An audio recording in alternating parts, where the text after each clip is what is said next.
Good morning, Glue Troopers, and welcome to Max's Models. First off, a quick thank you to everyone who made the live stream, and to Ken for coming out and being my wingman there. And I want to give a special shout out to Bruce, the Mystic Modeler, for donating that RC 3D printed P38. Thank you, Bruce.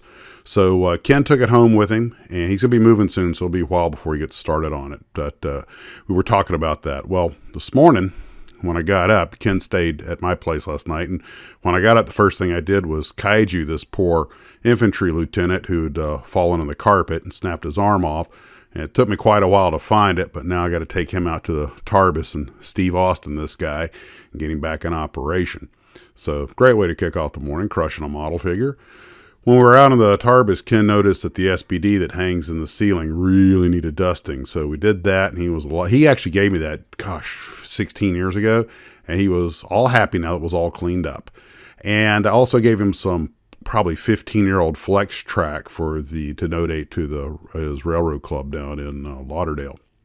So while we were in there, I was also noticing that not only the other models need to be dusted, but a lot of these kits are ones that I'd used in my Air Operations Battle Midway video. And as I had talked about on the live stream last night, a lot of these folding wing naval aircraft can be a real trick to get the wings to mate properly, because they're really designed by the kit maker, especially Monogram, to be folded. Now, it takes, some guys actually add extra structure inside that's not in the kit to get them to seal up properly.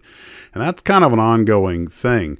The one model that is exempted from that, of course, is the Sbd Dauntless, because it did not have folding wings. The genius Ed Heinemann, who would later go on to design the A4 Skyhawk, amongst other great Douglas aircraft, saw to it that the dive bomber did not have folding wings. It needed the extra strength, couldn't afford them, so you don't have that problem.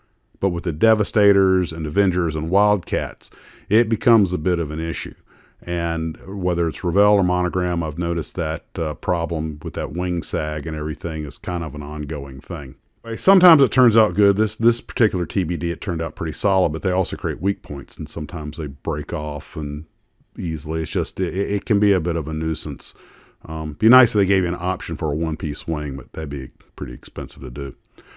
Also, quite a few people said they'd like to do a P38 group build, so I'm going to put that on the list for next year. Sometime we'll do a P38 group build. So then Ken and I went over to Hurricane Hobbies, and I got some proper airbrush cleaner this time instead of using the X20A. And some folks had asked about removing paint, and I found these Krylon paint and adhesive wipes. I don't know how well they work, but that did seem to address the issue. Also, some folks had asked about removing glue, and I remembered there were some Uncure options out there also. So while I'm there looking at all the cars, I was thinking, which one of these vehicles would I like to own in the real world if I could, as a practical matter? Well, I always loved the Bronco, and I remember my family had the old eyebrow Chevy pickup trucks, so I always had a soft spot for those. And of course, who doesn't love a 67 Impala? My brother had a black Virago, and I saw that, and although I wouldn't particularly want one again, I just thought that was kind of cool. Hey, Steven, there's a Virago for you. Of course, the 55 Chevy is my favorite of the tri-50s Chevys. And you guys all know I love the 67 GTO, which I think is one of the coolest cars ever. So while I was there, I also happened to notice that they had this metal tin with this Dodge Daytona in it. And I thought, hey, that's a pretty cool, and sort of that's just nice.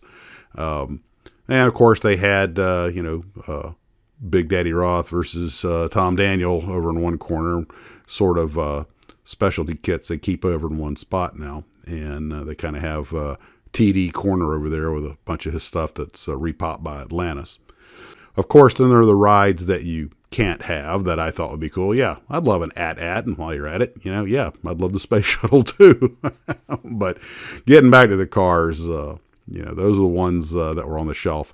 Ken wanted a 65 Catalina because he had one when he was a young lad, and he couldn't find one anywhere. The only 65 Catalina I found was this aftermarket resin body. So he was thinking, maybe I should go into business when I get my 3D setup of 3D printing model cars that are not in production.